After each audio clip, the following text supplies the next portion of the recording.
छोटे टाउन से बिलोंग करती हूँ, बहुत छोटा स्मॉल टाउन जहाँ कुछ नहीं मिलता। प्रोफेशनल बनना था इसलिए सीखा। क्रेम कैसल शार्क टैंक पे गया था, वहाँ पे आपका एक्सपीरियंस कैसा रहा? शार्क टैंक का एक्सपीरियंस तो देखिए लाइफ टाइम एक्सपीरियंस, टेलीकास्ट होगा या नहीं होगा वो हमें कुछ नहीं बताते हैं। मेरे 99% कस्टमर स्टूडेंट्स होते थे, बाद में उनके पेरेंट्स होते थे। क्रेम कैसल पूरे 24 घंटे चलता है। एक ने दिया और दूसरे ने नहीं दिया अपनी गर्लफ्रेंड को क्रेम कैसल का केक, तो यानी उसका प्यार थोड़ा हल्का है। तो हमें पता चला कि आपके पास दुनिया में सबसे ज़्यादा प्रोडक्ट्स हैं कंपेयर टू एनी बेकरी। हमारे पास दुनिया के सबसे ज़्यादा प्रोडक्ट नहीं है। करंटली क्रेम कैसल एक दिन में कितने केक्स प्रोड्यूस कर लेता है? आज के समय हम केक बनाते हैं, जितनी ज़्यादा लोकेशन, जितने ज़्यादा लोग, उतनी ज़्यादा प्रॉब्लम। जल्दी नहीं करनी चाहिए कि आपको बंद करने की नौबत नहीं। अगर आप एक होम बेकर हैं तो शायद आप भी अक्सर सोचते होंगे कि एक छोटे से किचन से स्टार्ट करी हुई बेकरी कैसे एक बड़ा ब्रांड बन जाती है। और आज आप वही सीक्रेट जानेंगे शेफ वीना से, जो क्रेम कैसल की को-फाउंडर हैं। शेफ वीना काफी सालों से बेक कर रही हैं। उन्हें बच्चों के लिए बेक करना, फ्रेंड्स एंड फैमिली मेंबर्स के लिए पार्टी होस्ट करना काफी पसंद था और इसी पैशन को फॉलो करते हुए उन्होंने नोएडा में एक छोटी सी बेकरी स्टार्ट करी और धीरे धीरे दिल्ली एनसीआर के अलग अलग लोकेशंस में क्लाउड किचन भी ओपन किए। आज क्रेम कैसल दिल्ली एनसीआर के one of the most popular bakery brand में से एक है। क्रेम कैसल इंडिया का इकलौता ऐसा ब्रांड बन चुका है जो 2 घंटे के अंदर कस्टम केक्स डिलीवर करता है और अभी तक 5 लाख से भी ज्यादा लोगों को केक डिलीवर कर चुका है। सिर्फ इतना ही नहीं, इन्होंने शार्क टैंक में भी अपना यूनिक विजन पिच करके डील क्रैक करा था। Hi everyone, welcome to the Bake Better podcast. I am chef Kirti, your host and co-founder of the Truthful Nation Baking Academy, जहां हम आप जैसे एस्पायरिंग बेकर्स को प्रोफेशनल पेस्ट्री शेफ बनने और खुद का बेकरी बिजनेस स्टार्ट करने में हेल्प करते हैं। आज इस एपिसोड में हम डिस्कस करेंगे कि कैसे शेफ वीना ने बिना किसी प्रोफेशनल एक्सपीरियंस के अपना बेकरी ब्रांड स्टार्ट करा। आप सीखेंगे कि कैसे बेकरी ओनर्स कस्टमर्स को अट्रैक्ट और रिटेन करते हैं और सबसे इम्पोर्टेंट, आपको पता चलेगा कि कैसे स्टार्ट किया जाता है खुद का cloud kitchen. So let's get started. Hi chef Veena, welcome to Bake Better podcast.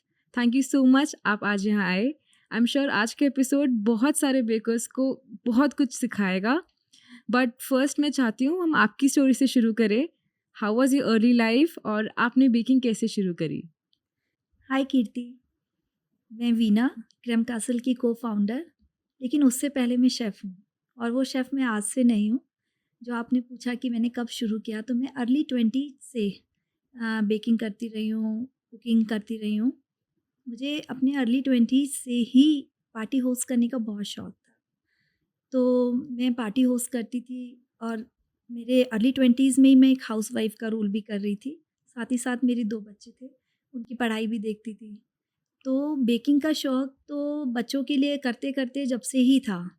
और क्योंकि मैं एक छोटे टाउन से बिलोंग करती हूँ, बहुत छोटा स्मॉल टाउन जहाँ कुछ नहीं मिलता था, तो बच्चों की फर्स्ट बर्थडे से मैं केक बना रही हूँ। तो शायद मैं ये कह सकती हूँ कि मुझे आज 33 ईयर्स हो गए हैं कि बेकिंग करते हुए। सो आपने बेकिंग कैसे सीखी? आप किसी स्कूल में गए या आपने खुद से सीखा? देखिए, इनिशियली तो मैंने कुछ नहीं सीखा, क्योंकि जैसे कि मैंने बताया कि मैं एक बहुत छोटे टाउन से हूँ, तो मेरे पास मैगज़ीन्स होती थी, तो मैं अपनी रेसिपी, और हमारे शहर में मिलता भी नहीं था सब कुछ। सो आप मैगजीन से सीखते थे? मैंने मैगज़ीन से पढ़-पढ़ के बहुत बनाया। अगर मैं बोलूँ कि मैंने 10 चीज़ें बनाई तो 5 अच्छी बनती थी, 5 को डंप करना पड़ता था। तो धीरे-धीरे ऐसे करके कॉन्फिडेंस भी आता था और सीखती चली गई। लेकिन जब मैंने अपने इस पैशन को करियर बनाने का सोचा लाइक 30s में, तब फिर मुझे लगा कि मुझे स्कूल में किसी में प्रोफेशनल डिग्री लेनी चाहिए अगर हम प्रोफेशनल काम कर रहे हैं। हाँ जी। क्योंकि इतना तो मुझे समझ आ गया था कि बेकिंग एक साइंस है, तो मैं जितना भी कर लूँ, लेकिन मुझे उसका उस कारण को भी तो जानना है कि ऐसा क्यों कर रहे हैं हम।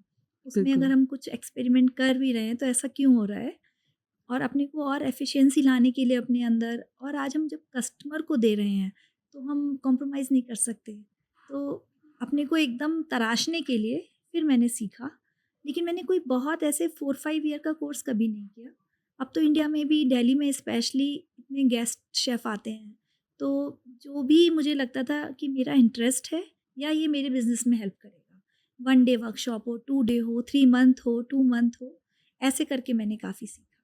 और लर्निंग ना हमेशा काम आती है, लर्निंग को हम वेस्ट तो कह ही नहीं सकते ना स्कूल जाने को।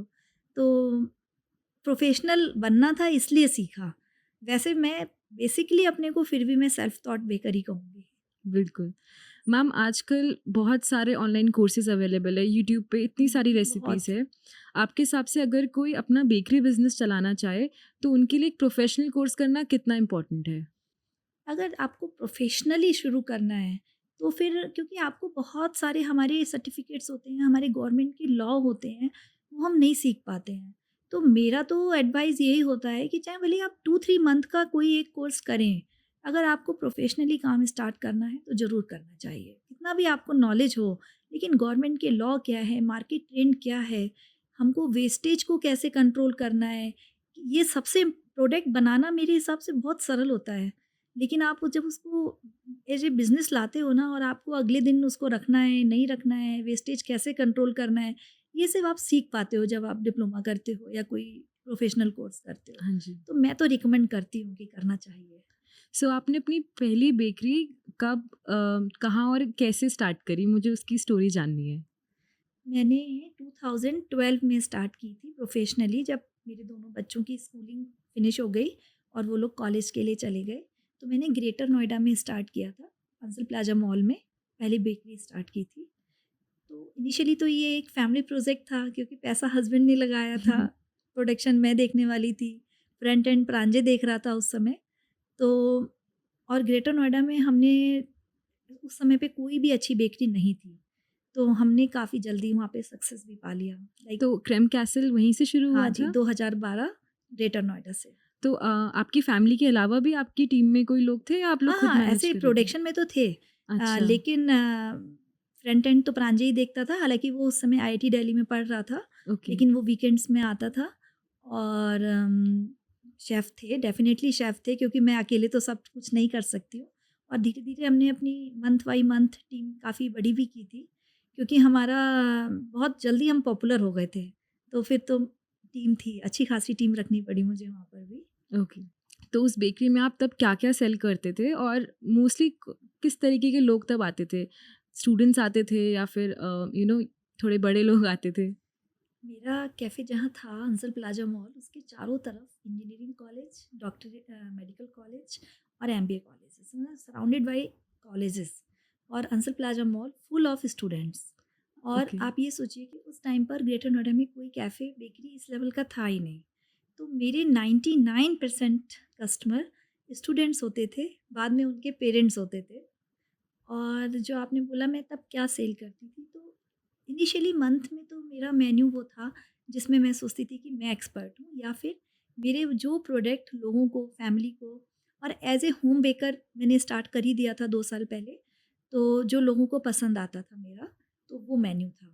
और मैं उस समय ना सारे कॉलेजेस में बहुत ज़्यादा फेमस हो गए थे हम लोग, कि इनिशियली पता है, आपको यकीन नहीं करोगे, आप डिज़ाइनर केक के मामले में ऐसा होता था कि एक ने दिया तो डिज़ाइनर केक हमने अफोर्डेबल शुरू किए थे, और दूसरे ने नहीं दिया अपनी गर्लफ्रेंड को क्रम कासल का केक, तो यानी उसका प्यार थोड़ा हल्का है। तो हम लोग यूथ में बहुत फेमस थे। बहुत ज़्यादा हमने बहुत लोगों के प्रपोज़ल रिंग केक में रखे हैं, और बाद में उनके बच्चों के भी केक बनाए हैं। वाओ! तो यूथ में बहुत पॉपुलर थे हम लोग। सो मैम उस टाइम पे एक बेकरी स्टार्ट करने में अप्रॉक्स कितना कॉस्ट लग गया होगा? देखिए, मैंने ना जो बेकरी स्टार्ट की थी वो केवल वॉक इन नहीं थी। तो मेरी बेकरी में तो 25 sitting is very first day से ही था। ओके। तो लेकिन अब 12 साल पहले की कॉस्ट अगर हम लगाएँगे तो तभी भी मेरे 30 लैक्स तो करीब लगे हुँ, थे। हुँ, हुँ। बट आज वो कॉस्ट बहुत बढ़ चुका बहुत होगा बढ़ चुका है। डेफ़िनेटली, क्योंकि अभी अगर हम बात करें, उस वक़्त मैंने 1 अवन लगाया। लेकिन आज जो अवन मैंने लगाया, अवन का प्राइस भी अब 4-5 टाइम इंक्रीज़ हो चुका है। तो जो इनिशियली कॉस्ट तब आई थी वो अभी मैटर ही नहीं कर पाएगी, क्योंकि और मैंने वॉक इन नहीं खोला। एक तो होता है कि आपने एक काउंटर लगाया, कस्टमर आया, लेके चला गया। हाँ जी। लेकिन हमने सिटिंग, क्योंकि हमने कैफ़े, बेकरी कैफ़े नाम दिया था, तो शुरू से ही, और मैं वो एक्सपीरियंस ही करना चाहती थी, क्योंकि मेरे को, आपको बताया मैंने, कि मुझे होस्ट करने का शौक था। और मैं each and every customer, every उससे कनेक्टेड थी। मुझे सबको पर डे अगर मैंने 100 लोगों को कैटर किया है, तो मैं पर्सनल उनको जानती थी कि कौन आया, किसने क्या खाया, किसको क्या पसंद है, कौन-सा फ्लेवर का केक लेगा। हाँ जी। तो तो मैम क्रेम कैसल नाम आपने कैसे सोचा? क्रैम कैसल नाम, देखिए, अब हम उस टाइम पे क्रीम के ही केक फ़ेमस होते थे। हाँ जी। तो कैसल को एक इमेजिनेशन फ़ील होता है ना, कि कैसल में सब कुछ पॉसिबल है। तो जब मैंने और बच्चों ने मिलके ये नाम सोचा था कि हमारे क्रैम कासल में हर कुछ पॉसिबल होगा, जिसके पास जितना पैसा होगा हम उसको उसके उस पैसे में हम वो चीज़ अवेलेबल कराएँगे। तो मेरा वही फंडा था कि कैसल में जैसे आप सब कुछ मिलता है ना, आपको यहाँ भी मिलेगा। तो कस्टमाइजेशन ऑफ केक्स डे 1 से डे आपका 1 से, यूएसपी था? डे 1 से। Oh wow! या ओके। आपको एक स्टोर से दूसरे स्टोर खोलने में अप्रॉक्स कितना टाइम लगा? देखिए, पहला स्टोर के बाद जब हम सेकंड खोलते हैं ना, तो उसमें सबसे ज़्यादा टाइम लगता है और मेरा मानना है लगाना भी चाहिए। तीसरा, चौथा, पाँचवा बहुत आराम से खुल जाता है। क्योंकि तब तक आपको ना मार्केट की पूरी समझ नहीं आए, जब तक आपकी अपनी प्रोसेस स्ट्रॉन्ग नहीं हो जाए, आपको स्टाफ को हैंडल करना नहीं आ जाए, तो हमने उसमें बहुत टाइम लगाया। और मेरा कहना अभी भी यही है सबको कि जल्दी नहीं करनी चाहिए, कि आपको बंद करने की नौबत नहीं आए। तो अंदर की प्रोसेस खोलना बहुत आसान होता है। आपके पास पैसा है, आपको शौक है, जुनून है, आप खोल लोगे। लेकिन उसको चला के सेकंड तक लाने के लिए आपको बहुत कुछ सीखना होता है। बहुत, खोलना बहुत आसान है। तो इसलिए हमको भी टाइम लगा। आई थिंक हमने 5 ईयर के बाद सेकंड ओपन किया था, जो फिर हमारा सीधे 80 सीटिंग था। ओह! हाँ, लेकिन हमने प्रॉपर स्ट्रॉन्गली उसकी सारी प्रोसेस सब कुछ जब हमें लगा अब हम रेडी हैं, तब हमने फिर स्टार्ट किया। ओके। एंड जो आपका पहला क्या जो भी बेकरी एंड कैफ़े था वो अभी भी आप लोगों नहीं, ने नहीं, अब कंटिन्यू हम किया? 100% क्लाउड किचन्स में आ गए। आपने तो सारे अब स्टोर्स हमने होकर 31 मार्च हमारा लास्ट सब हमने क्लोज़ कर दिए, ओके। क्योंकि क्या होता है ना, फिर आप क्वालिटी मेंटेन नहीं कर हाँ पाते। जी, अब मैं सेंट्रल किचन में रहती हूँ, हाँ तो जी। जब हमको फैक्ट्री में, सेंट्रल किचन में सारी जगह भेजने के लिए वहाँ देखना है और आप रेस्टोरेंट में विज़िट ही नहीं कर पा रहे हो, तो फिर हमको क्वालिटी कॉम्प्रोमाइज़ नहीं करना था। बिल्कुल, तो हम लोग 100% अब क्लाउड किचन्स में हैं, ऑनलाइन बिज़नेस में, ठीक है। सारी क्लोज़ हो गए। अब बात करते हैं आपके को-फाउंडर और बेटे परांजि के बारे में। वो इस बिज़नेस में कैसे आए और लाइक कब डिसाइड किया उन्होंने कि उन्हें आईटी छोड़कर अब इसमें आना है? परांजि ने पहले दिल्ली आईआईटी दिल्ली से पास आउट किया। उसी दौरान मेरा जब वो आईआईटी में था, जभी मैंने स्टार्ट किया था, तो वो बहुत हेल्प करता था, क्योंकि मुझे तो सिर्फ प्रोडक्शन आता था, तो वही मुझे सब समझाता था। बाकी बिज़नेस फैमिली से हूँ, तो बिज़नेस था अंदर, तो तब हम लोग को नहीं लगा था कि इसको बिज़नेस में आना है। उसके बाद उसने आईआईटी किया, उसके बाद उसने एफएमएस से एमबीए किया, इनफैक्ट वो आईआईएम में भी सिलेक्ट हुआ था। तो तब हमको थोड़ा-सा ज़ाहिर हुआ, क्योंकि उसने दिल्ली नहीं छोड़ना था, हुँ, उसको हुँ। बिज़नेस के साथ में रहना था, तब उसने एफएमएस में किया। तो उसने तभी डिसाइड कर लिया था, लेकिन हम लोग को इतना क्लियर उसने नहीं किया। उसने 2 साल एमबीए किया, उसने 1 साल जॉब भी किया। फिर वो पूरी तैयारी के साथ उसने कि अब मुझे बिज़नेस में बिज़नेस आना में है। आना है। तो उसने बिज़नेस में जब उसने जॉइन किया, तभी मैंने उसको शिफ्ट किया, बड़े वाले कैफ़े को ओपन किया। जब ओके, परांजि ने हमको अपना डिसीज़न बताया कि उनको बिज़नेस में आना है, तो हाँ प्रॉपर जी। ऐसा नहीं था कि ये कोई वन डे का डिसीज़न था। उसने अच्छे से सोचने के बाद ही ये किया था। मैम आज के टाइम पे आप प्रोडक्शन देखते हैं, सो परांजि किन चीज़ों पे फ़ोकस करते हैं?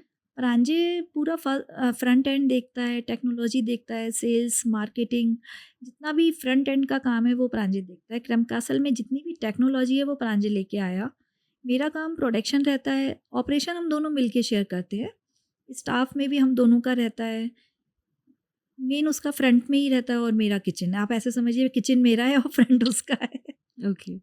मैम आज के टाइम पे आपके कितने क्लाउड किचन्स और कितने डार्क स्टोर्स हैं?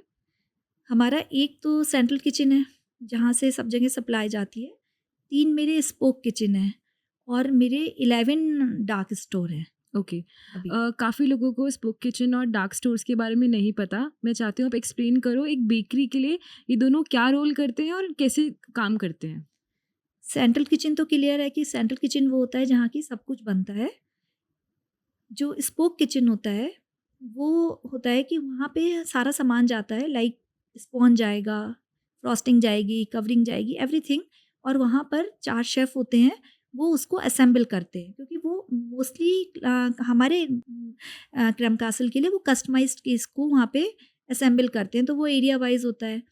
और जो डार्क स्टोर होते हैं, dark store is like a retail store, जहाँ की एक छोटा एरिया होता है, फ्रिजेज़ होते हैं और कंप्यूटर और सिस्टम होता है, सारा वो रिसीव करते हैं और सेल करते हैं। लाइक हमारे सेंट्रल किचन से मटेरियल वहाँ जाता है, वहाँ पर ज़ोमैटो और स्विगी से जो भी ऑर्डर्स आते हैं वो डार्क स्टोर सेल करते हैं। मोस्टली डार्क स्टोर का यही काम होता है कि हुँ। Receiving end selling. हाँ जी। आपने जिस तरीके से अपने बिज़नेस को कैटेगराइज़ किया है, चीज़ों को बाँटा है, मोस्टली बेकरीज़ ये चीज़ नहीं कर रही हैं। आपके हिसाब से ये कैसे हेल्प करता है बिज़नेस को? मोस्टली लोग क्या करते हैं कि क्लाउड किचन होता है, वहीं से चीज़ें सेल हो रही होती है, वहीं पे ऑर्डर्स आ रहे होते हैं, बट आपने हर चीज़ फ्रेगमेंट की है। तो इसके पीछे क्या थॉट प्रोसेस था? देखो, अगर हम सोचेंगे कि हर जगह हमारा सामान बनेगा, तो हर जगह तो मैं नहीं हो सकती या फिर मेरे जो बेस्ट शेफ़ हैं वो नहीं हो सकते। तो उसी में ये हेल्प करता है डार्क स्टोर वाला मेथड कि आप बनाइए एक ही जगह और वहाँ आपको केवल सामान बेचना है और सेल करना है, तो आपकी कभी भी क्वालिटी आपकी डिफरेंट नहीं होगी। और जो स्पोक किचन हेल्प करता है, वहाँ भी टेस्ट और क्वालिटी बिल्कुल डिफरेंट नहीं होती, क्योंकि सामान तो इधर से ही जा रहा है ना, जो कि मेरे अंडर में बन रहा है या मेरे सीनियर शेफ्स के अंडर में बन रहा है, जहाँ हम डे टू डे टेस्टिंग करते हैं। तो इसलिए ये वाला जो कॉन्सेप्ट होता है क्लाउड किचन और स्पोक किचन वाला, इसमें आपको कभी भी ये शिकायत कस्टमर से नहीं आएगी कि आपके उस एरिया का केक अच्छा नहीं था, आपका यहाँ का केक अच्छा था। तो इसी नज़रिए से हमने इस चीज़ को फ़ॉलो किया। ओके। करंटली क्रेम कैसल एक दिन में कितने केक्स प्रोड्यूस कर लेता है? आप एक अप्रॉक्स नंबर दे सकते हैं और इसके पीछे कितने लोगों की टीम लगती है? मेरी समझ में आज के समय हम 5 टू 600 केक बनाते हैं और एट ए टाइम मेरे 50 से 60 शेफ़ काम कर रहे होते हैं। वैसे मेरे पास 100 प्लस लोगों की टीम है, लेकिन वो टीम बहुत डिफरेंट डिफरेंट भी होती है। बट हाँ, एट ए टाइम 50 से 60 लोग काम करते हैं, क्योंकि हम केवल ये 500-600 केक नहीं होते, इसके अलावा डेज़र्ट्स होते हैं, गिफ्ट हैम्पर्स होते हैं, कुकीज़ भी बन रहे होते हैं, तो इतने लोग एक साथ में काम करते हैं। सो जैसे आपने बताया आपका एक सेंट्रल किचन है जहाँ पे 50 शेफ्स काम कर रहे हैं एंड आपके काफ़ी सारे डार्क स्टोर्स भी है। तो इतने बड़े बिज़नेस में काफ़ी सारे चैलेंजेस भी आते होंगे। तो कौन से मेजर चैलेंजेस होते हैं जो आपको फेस करने पड़ते हैं? जितनी ज़्यादा लोकेशन, जितने ज़्यादा लोग, उतनी ज़्यादा प्रॉब्लम। तो मेन तो प्रॉब्लम यही आती है, देखिए स्टाफ की आ जाती है कि प्रोडक्ट से रिलेटेड तो कभी आगे जाके प्रॉब्लम नहीं आती है, क्योंकि उसको तो हम सेंट्रल किचन में ही सॉल्व कर लेते हैं ना पहले ही।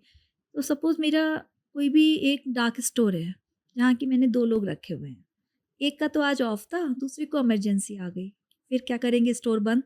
तो हम लोग उसके लिए अपने ऑल्टरनेट लोग रखते हैं सेंट्रल किचन में, फिर हमने उसको भेजा। तो ज़्यादातर जो प्रॉब्लम आती है वो ह्यूमन वेस्ट ही आती है। कभी किसी की कोई प्रॉब्लम आ जाती है, अब आप वहाँ पर 4 टू 5 तो नहीं रखेंगे ना, तो वो जो आपको मूवमेंट कराना पड़ता है इधर से, तो इसके लिए हम लोग को ऑल्टरनेटिव हम रखते हैं। लेकिन मेरी समझ में सबसे बड़ा जो प्रॉब्लम है वो यही है कि जो इमरजेंसीज़ आ जाती हैं ह्यूमन्स की, स्टाफ्स की, तो उसको हैंडल करना। एक हमारे बिज़नेस में डिलीवरी रहता है थोड़ा, लेकिन उसको हमने बहुत बहुत ज़्यादा हद तक सॉल्व कर लिया है कि हमको जो टेबल पे हमने केक बनाया है और हमें क्लाइंट के टेबल पर वैसा ही पहुँचाना है। तो लेकिन उसमें हम काफ़ी सॉल्व कर चुके हैं। जी। मैम मेरा अगला क्वेश्चन इसी पे था हाँ, क्योंकि हाँ। जितने भी गेस्ट आते हैं हम उनसे ये चीज़ ज़रूर पूछते हैं कि आप डिलीवरी कैसे करते हो। आज भी होम बेकर्स हमारे पास आते हैं, उनको ये चीज़ समझ ही नहीं आती कि डिलीवरी करें कैसे, राइट? स्पेशली विद केक्स, क्योंकि इतना ज़्यादा फ्रेजाइल प्रोडक्ट है, ज़रा सा भी ब्रेक लगे या कुछ भी हो तो वो टूट जाएगा। बिल्कुल। एंड एक बेकरी के लिए एक ख़राब प्रोडक्ट कस्टमर तक पहुंचना सबसे बुरी सबसे चीज़ है। खराब चीज़ होती है, क्योंकि हमारे लिए तो वो एक था 100 में से, लेकिन उसके लिए तो वो एक ही एक था ही और है, वो मौका उसका साल भर में दोबारा आएगा। बिल्कुल। तो ये चीज़ समझनी पड़ती है कि वो 1 किलो का केक हो या 10 किलो का, उस कस्टमर के लिए उस केक की कितनी बड़ी वैल्यू है। तो इसलिए उसको समझना बहुत ज़रूरी होता है। और डिलीवरी में ना हमारी जो डिस्पैच टीम है, इतने सालों में हमने इसको इतना ट्रेन करा है, हम सबने साथ-साथ सीखा है। हम कस्टमर से ना पूरे टाइम टच में होते हैं, आज की डेट में इतने केक देने के बाद भी, कि उसकी केक कटिंग कब होगी। हमने उसने हमको क्या होता है कि इंडियन एक टाइम होता है ना, उसको काटना 8 बजे, वो लिखवा देता है 3 बजे। बट हमको समझ आ जाता है कि 3 बजे तो ऐसा कोई टाइम ही नहीं है ना, तो उसका केक बिल्कुल उसके केक कटिंग से हाफ एन आवर पहले पहुँचे। तो जब वो बॉक्स खोलेगा तो वो डेफ़िनेटली उसको बहुत अच्छी कंडीशन में मिलेगा। हमारे बैग्स में भी हमने बहुत काम किया है, हमारे ड्राइवर्स को हमने बहुत ट्रेन किया है कि आपको गाड़ी फ़ास्ट नहीं चलानी है, हाँ क्योंकि जी। इंडियन सड़क आपको पता है कैसी होती हैं।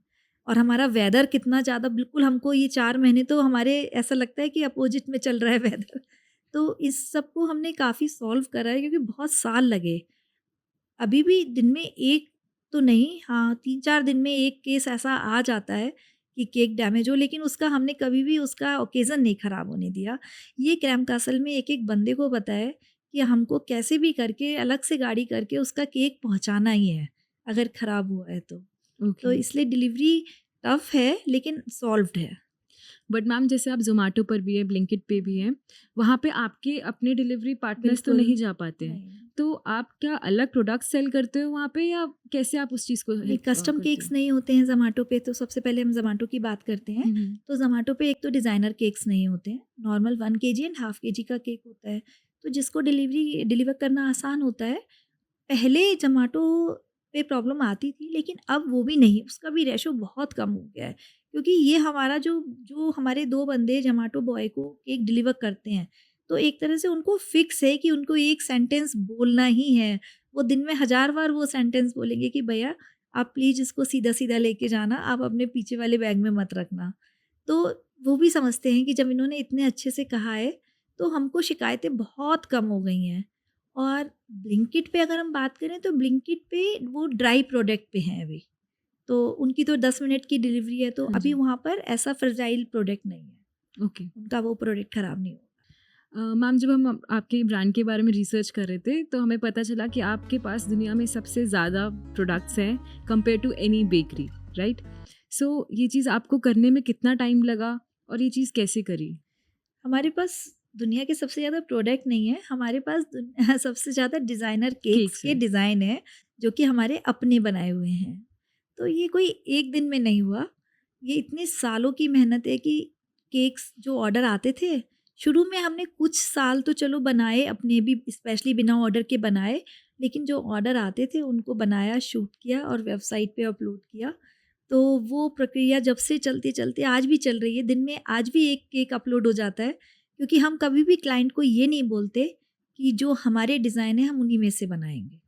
क्योंकि हमें अभी स्टॉपेज नहीं लगाना है, अभी हमको 10,000 15,000 पहुँचाने हैं। तो हम तो ये ज़्यादा खुश होते हैं कि क्लाइंट हमको अपना नया डिज़ाइन दे। तो इस तरह से मेरा वो पोर्टफोलियो 2012 से जो बनते-बनते आज 5,000 प्लस में हो चुका है। आपने हमें एक कॉन्सेप्ट के बारे में बताया that is dark store, right? Bake product या किसी भी एडिबल प्रोडक्ट के साथ एक लिमिटेशन होती है शेल्फ लाइफ की। बिल्कुल। सो आपके प्रोडक्ट्स की कितनी शेल्फ लाइफ होती है कि वो डार्क स्टोर के बाद भी आगे जाके एक कंज्यूमर उसे कंज्यूम कर पाए? देखिए, मोस्टली हमारे जो प्रोडक्ट्स हैं, आप भी शेफ़ हैं तो आप भी समझ रही होंगी कि 2 से ढाई दिन होती है। वैसे तो वेरी करता है प्रोडक्ट के अकॉर्डिंगली, बस 2 एंड हाफ डे होती है। लेकिन हम लोग उसकी शेल्फ लाइफ़ अपने मन में 24 घंटे ही मानते हैं। और यहीं पे हमारी टेक्नोलॉजी काम आती है, यहीं पे प्रांजल का काम आता है कि हम सेल के अकॉर्डिंग हमको दिन में ना 3 बार स्टॉक मिलता है। एक हमारा पावर स्टॉक बना हुआ है कि हम बनाएँगे ही उतना। हुँ। हम ज़्यादा बनाएँगे ही नहीं, हमको पता है कि ये 24 घंटे में हमें ख़त्म करना है। तो ना तो हमारी वेस्टेज होती है, हम 2 एंड हाफ डे तक पहुँचना ही नहीं चाहते। तो हम जब 24 घंटे को रख के चलते हैं, तो 30 आवर्स में तो हमारा बिक ही जाता है। बिल्कुल। तो बस उसी कॉन्सेप्ट से ही सारे डार्क स्टोर में सामान जाता है। उसी के अकॉर्डिंगली प्रोडक्शन होता है, तो प्रॉब्लम नहीं आती है। जब डिमांड बढ़ती है प्रोडक्ट्स की तो आपका स्टाफ भी बढ़ता है। बेकरी एंड एफ&बी इंडस्ट्री बहुत ही कम्पिटिटिव इंडस्ट्री है। सो इसमें आप एक अच्छा टैलेंट, अच्छे एम्प्लॉइज़ कैसे रिटेन करते हो और रिक्रूट करते हो? देखिए, जॉब प्लेटफ़ॉर्म तो बहुत सारे होते हैं। तो सबसे पहला अगर मैं बोलूँ कि स्टार्टिंग तो वैसे ही होती है। आफ्टर शार्क टैंक ऐसा भी हुआ है कि अब हमारे पास बहुत लोग खुद ही अप्रोच करते हैं, और अगर हमको आज किसी ने अप्रोच किया और मेरे पास वैकेंसी नहीं है, लेकिन मैं बिना ट्रायल करे उसको जाने नहीं देती हूँ, हुँ, क्योंकि आज नहीं तो कल क्या पता वो मेरे काम आएगा। और अगर ट्रायल में वो बहुत अच्छा लगा तो जगह नहीं होने के बावजूद भी रखते हैं, क्योंकि पता आप भी जानते हो कि इसमें तो कब ज़रूरत पड़ जाए। और फिर कुछ दिन ऐसे आते ही हैं कि जब हमको डबल स्टाफिंग चाहिए होती है, तो अगर अच्छा कोई आया तो उसको जाने नहीं देते हैं। बाकी हम ट्रेनिंग पे बहुत फ़ोकस करते हैं कि जो आ रहा है ना, वो ज़रूरी नहीं है ना कि मेरे अकॉर्डिंग या क्रम कासल के अकॉर्डिंग ही काम करेगा। तो हमको इतना डर लगता नहीं है किसी को भी हायर करने में। हमको पता है हम उसको 10 दिन में खूब अच्छे से कि हम क्या बनाते हैं या हम क्या बेचना चाहते हैं, तो उसके अकॉर्डिंगली हम उसको ट्रेन कर लेते हैं। तो स्टाफिंग मेरे पास मोस्टली या तो जॉब प्लेटफॉर्म से या खुद अप्रोच से आते हैं, या फिर एक कोई भी शेफ़ बुलाते हैं, मानो जो मेरे यहाँ काम कर रहे हैं, फिर वो और लोगों को बुलाते हैं कि हाँ अच्छा माहौल है, आ जाओ। इस तरह से कभी प्रॉब्लम हुई नहीं। अब तो लगातार कभी भी ऐसा प्रॉब्लम नहीं आता है। ओके। मैम, आप जब भी एक नई लोकेशन में एक डार्क स्टोर खोलते हैं तो उससे पहले आप किन चीज़ों का ध्यान रखते हैं या क्या सोच के एक नई लोकेशन पे आप एक्सपैंड करते हैं? डार्क स्टोर के लिए 3 चीज़ें बहुत ज़रूरी होती हैं कि एक तो वो जगह एकदम हाई डेंसिटी की होनी चाहिए। दूसरा उसमें सारी कन्वीनियंस होनी चाहिए, लाइक पावर कट नहीं होना चाहिए, वहाँ तक गाड़ी चली जाए जो माल की सप्लाई दे। ईज़ी लोकेशन होनी चाहिए कि ज़ोमैटो या स्विगी के राइडर आएँ तो उनको वो लोकेशन ढूँढने में कठिनाई नहीं हो। क्योंकि वहाँ पे जितनी ज़्यादा डेंसिटी होगी, क्योंकि ज़ोमैटो और स्विगी 5 किलोमीटर का रेडियस कवर करते हैं, तो जितनी डेंसिटी होगी उतने लोगों में आपकी पकड़ बनेगी। तो बिल्कुल। सबसे बड़ा इसको फाइनल करने का क्राइटेरिया यही होता है कि हाई डेंसिटी, और जितना हम डेंसिटी कवर करते जाएँगे उससे एरिया कवर हो जाएगा। आप जब भी और क्रम हाइजीन का, कि उसके आसपास बहुत साफ-सफाई होनी चाहिए, कि हम तो हैं नहीं वहाँ पर तो प्रोडक्ट जब जाएगा या आएगा, लेकिन एक माहौल हुँ, होता है, वो हाइजीन वाला होना चाहिए। ओके, ये 3-4 चीज़ें ही ध्यान में रख के हम उसको फाइनल करते हैं। ओके। आप क्रेम कैसल के मेन्यू में जब भी कोई नया प्रोडक्ट ऐड करते हो तो वो डिसीजन आप लेते हो और कौन लेता है और उसके पीछे क्या प्रोसेस है? देखिए ऐसा होता है कि हमारी R&D डे एवरी डे चलती है, लेकिन जिस दिन हम लोग को लगता है, यानी शेफ़ को और हमको, कि अब ये प्रोडक्ट अच्छा है, इसको हम लॉन्च कर सकते हैं, तो प्रांजय करता है टेस्टिंग। उसके अलावा हमारे जो इन हाउस हम 60-70 लोग हैं, अकाउंट टीम है या जो भी लोग हैं, वो मैं हम लोग का ये मानना है कि वो एक आम कंज्यूमर का टेस्ट पैलेट लिए हुए हैं। तो ठीक है कि हमको पता है कि ऑथेंटिक टिरामिसू क्या होता है, बट इंडियन पैलेट जो होता है ना, वो लोग ज़्यादा अच्छा बता सकते हैं। तो हम वहाँ पर परसेंटेज वाइज़ कि किस प्रोडक्ट पे किसकी कितनी वो वोट आए हैं, उसके अकॉर्डिंगली हम फाइनल करते हैं। जैसे हम सबको पता है क्रेम कैसल शार्क टैंक पे गया था, वहाँ पे आपका एक्सपीरियंस कैसा रहा और उस एक्सपीरियंस ने आपको कितना हेल्प किया बिज़नेस में? शार्क टैंक का एक्सपीरियंस तो देखिए लाइफ टाइम एक्सपीरियंस था। वो 5 डेज़ लाइक ए मतलब एक ड्रीम था, जो हम फ़िल्म सिटी में थे 5 दिन। तो उसमें तो कोई डाउट ही नहीं है कि वहाँ जाना और उसके बाद नेशनल टेलीविज़न पर आना और शार्क से मिलना, बात करना, फंडिंग लेना, तो इट्स ऑसम। ये एक्सपीरियंस लाइफ में दोबारा पता नहीं कब होगा। और बिज़नेस में जहाँ तक हेल्प है, तो देखिए इसने तो बहुत, बहुत हेल्प किया। सबसे पहले तो नेशनल टेलीविज़न इंडिया में सबसे बड़ा मीडिया है, कि आप नेशनल टेलीविज़न पर आए हो तो आपको कितना कंज़्यूमर देख रहा है। फिर जो केक होते हैं, केक किसी ख़ास ओकेज़न के लिए होते हैं। तो यानी कंज़्यूमर का हमारे ऊपर ट्रस्ट होना बहुत ज़रूरी है कि मैं यहाँ से ऑर्डर करूँ। तो जब शार्क टैंक में आपको शार्क्स आपके ऊपर ट्रस्ट कर रहे हैं, आपको फंडिंग कर रहे हैं, तो ऑटो मोड पे ही क्रेम कासल एक ट्रस्टवर्दी ब्रांड बना। पहला मौका हमें उसने दिया, सेकंड मौका हमें अपनी मेहनत से लाना है कि हम उस कंज़्यूमर को खुश कर पाएँ। तो इस तरीके से इसने हमारी बहुत हेल्प की। अगर आप सोचें तो फॉर एग्ज़ाम्पल आप ये ले सकते हैं कि रिसेंटली हमने प्रेसिडेंट का केक बनाया था। तो वो उन्होंने हमें शार्क टैंक का वीडियो देख के ही हमें ये ऑर्डर किया था। वो हमें कोई पर्सनली नहीं जानते थे। वाओ! तो श बिज़नेस के उसमें शार्क टैंक में बहुत हेल्प किया। मैम, अगर कोई बेकरी बिज़नेस शार्क टैंक पे जाना चाहे तो उसका क्या प्रोसेस होता है? प्रोसेस बेकरी बिज़नेस हो या कोई भी बिज़नेस हो, उसका सेम होता है कि आपको शार्क टैंक में अप्लाई करना होता है। अप्लाई कोई भी कर सकता है। उसके अब मेरी समझ में अब 5th राउंड नहीं 4th राउंड के शुरू हो गए हैं। अप्लाई करने के बाद उसमें वो शॉर्टलिस्ट करते हैं। तो जिनके पास मेल आता है, वो फिर बेसिक इन्फॉर्मेशन हमारे बिज़नेस की देते हैं। उसमें सिर्फ़ बेसिक जाती है। हर राउंड में ये लोग महीना ले लेते हैं। तो जब हम बेसिक में अगर हम सेलेक्ट हो जाते हैं, तो फिर मेल आता है। फिर हमको detailed information, like not for the same year, यानी प्रीवियस ईयर की भी सारा वो डाटा मंगाते हैं। पूरा आपका पेपर वर्क क्लियर होना चाहिए। फिर उस राउंड के बाद अगर उसमें भी हम सेलेक्ट हो जाते हैं, तो वो हमसे हमारा वीडियो इंट्रोडक्शन माँगते हैं, वो दोनों फाउंडर्स का। हमारा एक एक फ़िक्स टाइम दिया था उन्होंने, लाइक 3 मिनट का वीडियो हमारा गया था। तो वो वीडियो के फिर हम वीडियो राउंड में भी अगर सेलेक्ट हो जाते हैं, फिर एक पिच होती है, होटल उन्होंने कोई भी एक जगह की हुई होती है, जहाँ जो अपन टीवी पे देखते हैं उसी तरीके से होती है, बट शार्क नहीं होते। वहाँ उनके सोनी टीवी के लोग बैठे होते हैं, कोई एक तो कैपिटल वेंचर का और ऐसे। तो वो सेम पिच हमारी होती है 1.5 से 2 घंटे की। जो हमारी एक्चुअली जो ओरिजिनल पिच थी वो भी 1 घंटा प्लस की थी। तो वो पिच होती है, फिर हम जब उसमें भी सेलेक्ट हो जाते हैं, फिर हमको बॉम्बे बुलाया जाता है। तो लाइक बॉम्बे जाना is 5th round. 5th round. उसके बाद भी वो कोई कमिट नहीं करते हैं। हमने शार्क टैंक में हम बॉम्बे चले गए, हमारा शूट हो गया, लेकिन उनके पास ये पूरा अधिकार होता है कि हमारा टेली हमको फंडिंग भी मिल गई, तब भी कि हमको टेलीकास्ट होगा या नहीं होगा, वो हमें कुछ नहीं बताते हैं। वो हमको सोनी टीवी के एडवर्टाइज़मेंट से ही पता लगता है कि अच्छा, हमारा आएगा। ओके। वो उनके पास पूरा अधिकार होता है कि वो दिखाएँ। उनको अगर हमारे अंदर कोई टीवी मटीरियल भी नहीं मिलेगा ना, तब भी वो हाँ नहीं जी, दिखाएँगे। बिल्कुल। तो वो इस तरह से कोई भी अप्लाई कर सकता है। आप पहले राउंड में हमने पहले राउंड में करिए, मानिए इस साल नहीं होंगे, अगले साल होंगे, बस आपका क्लियर होना चाहिए विज़न। अ, जैसे कई बेकरीज़ बहुत अच्छा कर रही है पर उन्हें वैल्यूएशन समझ नहीं आती है। एक बेकरी अपनी वैल्यूएशन कैसे करती है? देखिए वैल्यूएशन हम अपनी ठीक है, हम तो अपनी करेंगे तो बहुत ज़्यादा ही करेंगे ना। तो वैल्यूएशन जो इन्वेस्टर करता है, वो हमारी प्रीवियस सेल्स देखता है, उस पे करता है। तो एक्चुअली इसकी कोई साइंस नहीं है मुझे लगता है वैल्यूएशन की, हमने कितनी सेल की और हमारे एसेट्स और ये सब के अकॉर्डिंगली ये डिपेंड करता है इन्वेस्टर पर ही। लेकिन हाँ, सेल तो डिपेंड करती है कि वो हमसे केवल 1 साल का नहीं, कम से कम 2-3 साल का डाटा लेते हैं। तो उसके और अगर हमारी डील हुई है कोई प्रीवियसली, तो उसके अकॉर्डिंगली हमारी इन्वेस्टमेंट वो वैल्यूएशन होती है। अगर डील हुई है तो वो प्लस हो जाती है। तो वैल्यूएशन मोस्टली इन्वेस्टर ही के हाथ में होता है। हम भले ही कितना भी बोल दें, लेकिन जो उनको समझ आएगी हमारे पेपर्स से देख के वो ही करते हैं।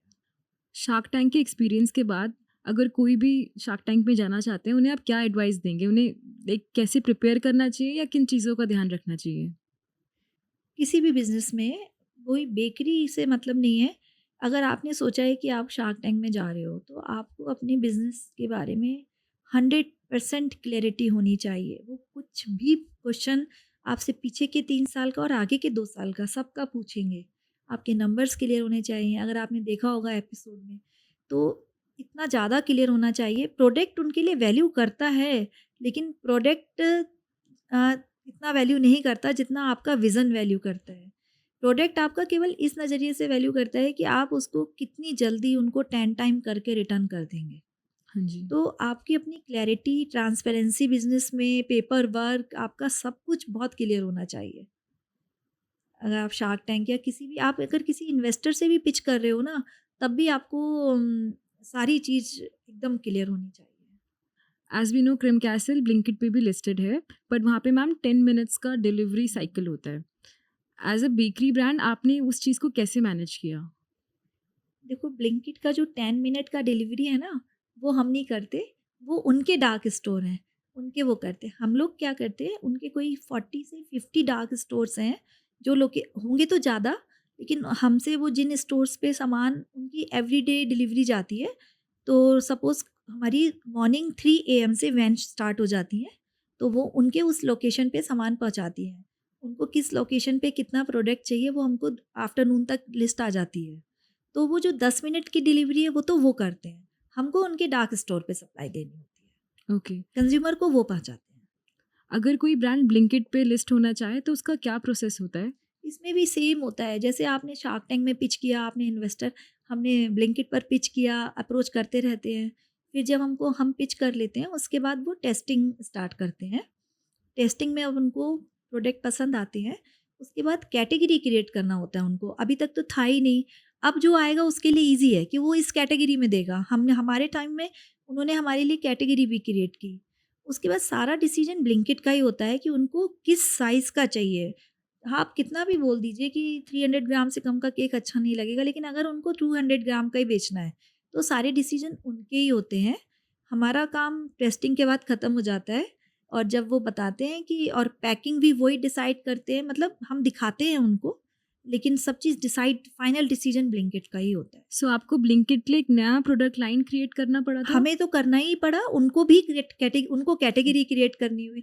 सपोज़ हम नहीं बेचते 150 ग्राम का केक, बट उनको 150 ग्राम का बेचना है तो हमने उनके लिए बनाया। मैम ब्लिंकिट में ऐड होने से आपके बिजनेस में कितनी ग्रोथ आई? आपको कितना हेल्पफुल रहा वो डिसीजन आपके लिए? ब्लिंकिट देखिए अभी थोड़ा जल्दी है इसका कहना, क्योंकि अभी आई गेस हम लोग को 6 मंथ हुए होंगे। लेकिन हाँ, ब्लिंकिट में हमने जिस दिन से स्टार्ट किया, हमारा डे बाय डे ऑर्डर बढ़ रहा है।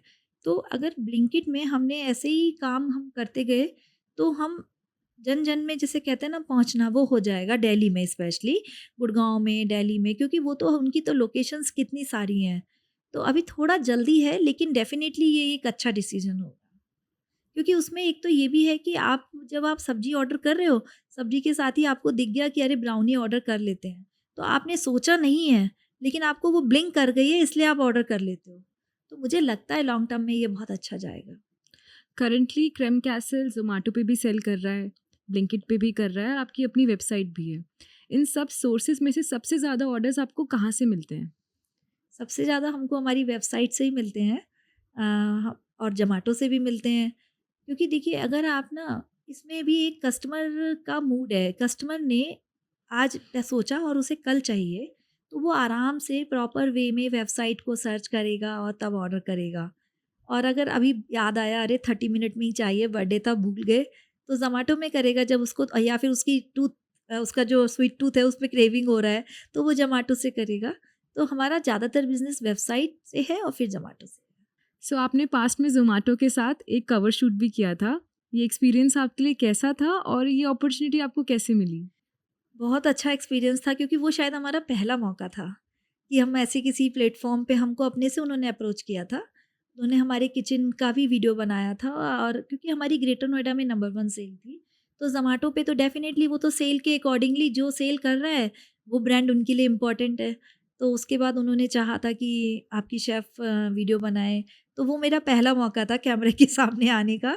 तो तब मैंने वो केक बनाया था, और पूरा दिन ज़ोमैटो की टीम रही थी। क्योंकि फूड का भी उन्होंने सब बहुत ज़्यादा शूट किया था। डेफ़िनेटली इज़ बात very good. So apart from the shoot Zomato ने आगे भी किसी तरीके से कोलैबोरेट किया आपके साथ? हाँ, हम लोग को एक बारी नहीं, इनफैक्ट 2 ईयर लगातार बेस्ट रेड वेलवेट केक का भी अवार्ड ज़ोमैटो से मिला हुआ है। Oh nice. मैम मैं चाहूँगी अब आप एक्सप्लेन करो a day in Creme Castle's kitchen. सुबह से रात तक कैसा दिखता है वो एक दिन? क्रैम कासल पूरे 24 घंटे चलता है, सबसे पहली बात, कभी बंद ओके। नहीं होता। तो अगर मैं स्टार्ट करती हूँ मानो 7 एएम की शिफ्ट से, तो 7 एएम की जो शिफ्ट आती है उसका नॉर्मल रूटीन ये होता है कि वो नाइट मीज़ा वाले नाइट शिफ्ट से हैंडओवर लेते हैं, प्रोडक्शन वाले नाइट टीम से ये हैंडओवर लेते हैं कि कितने केक बनने हैं अभी। बाकी डिलीवरीज़ जो डिस्पैच टीम आती है, वो ऐसा स्टार्ट हो जाता है कि 9 बजे से जो हमारी हमारी पहली डिलीवरी डिज़ाइनर केक की 9 बजे से स्टार्ट होती है। हमारे 4 स्लॉट चलते हैं, 10 to 1, 1 to 4, 4 to 7 and 7 to 10, जो पूरे दिल्ली एनसीआर में चलते हैं। तो वो सारा काम सुबह 7 बजे से स्टार्ट हो जाता है, बॉक्सेस पैक होने शुरू हो जाते हैं और 9 एएम पर कार में रख जाते हैं। तो ये रूटीन, यानी कि एक हैंडओवर लेना, केक बनना, मीज़ा का हैंडओवर लेना, मीज़ा बनना, पूरे 24 घंटे ये एक रूटीन चलता है। उसी के बीच में 6-7 आवर्स ऐसे होते हैं डे के कि जब हमारी आर&डी चलती हैं सीनियर शेफ़ के साथ में। लेकिन बैक साइड में ये काम बिना रुके चलता ही रहता है 24 घंटे। 24 घंटे। यस। डिलीवरी रात में नहीं होती है, लास्ट डिलीवरी 10 ओ क्लॉक होती है, ज़ोमैटो की 12 बजे तक होती है। 12 बजे तक। ओके। मैम आज के टाइम पे हज़ारों बेकरीज़ है दिल्ली में। देश में तो पता नहीं कितनी ही होंगी, बट जिस लेवल पे क्रेम कैसल पहुँचा है वहाँ तक बहुत ही कम लोग पहुँच पाते हैं। आपके हिसाब से ऐसा क्या अलग करता है एक सक्सेसफुल ब्रांड बाकी बेकरी से जो वो इतना ग्रो कर पाता है? ये तो ऐसा हो जाएगा इसका आंसर देना कि अपनी तारीफ़ कर रहे हैं या तो, लेकिन देखिए अपनी प्रोसेस को ना इतना स्ट्रॉन्ग करना होता है, अपनी टेक्नोलॉजी को इतना स्ट्रॉन्ग करना होता है। जो हमारे लोग हैं, उनको हमने उनके साथ मिलके सीखा, स्ट्रॉन्ग किया कि हमको अपनी किसी भी तरह से रुकना नहीं है।